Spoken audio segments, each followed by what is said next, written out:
mashhur bo'ldingiz, keyinchi 1 milliard podpischiging bor, keyinchi eslaringdan chiqarmanglar.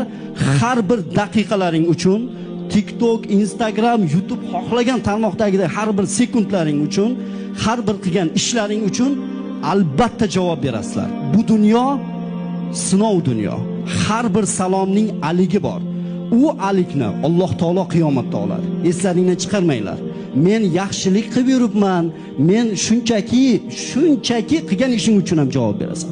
Payg'ambar alayhisalom aytdilar, kim Allohga va oxiratga iymon keltirgan bo'lsa, yo yaxshi gap gapirsin, yo jim o'tirsin, yo yaxshi ish qilsin, yo jim o'tirsin dedi. Men sizlarni yomon ko'rishdan, men birortalaringni tanimayman. Ishoninglar, lekin men ishonaman.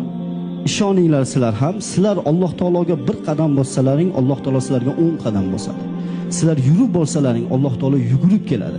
Sizlar yugurib borsalaring, atroflaringni o'rab, mana bu dunyoviy lazzat bor-ku, bu o'tkinchi, bu tugaydi. Ruhlaring kasal-ku, TikTokkerlar, xafa bo'lmanglar. Hurmatli vaynchilar, hammasi emas, o'sha faxshni mashhur. Savol, mashhur bo'ldingiz, keyinchi 1 milliard podpischiging bor, keyinchi nima qilyapsan?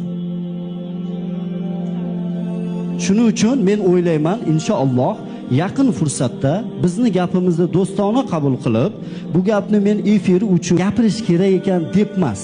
Sizlarga jonim musulmonga birodardir. Agar musulmon bir tanaga o'xshaydi. Agar tananing oyog'i og'risa, bosh ham bedor bo'ladi. Biz bir tanamiz, bir tananing a'zolarimiz. Agar Allohga va rasuliga iymon keltirgan bo'lsalaring, bugundan hozirdanoq tavba qilinglar, faxsh ishni to'xtatinglar qilishni. Gap aytishmanglar, talashmanglar.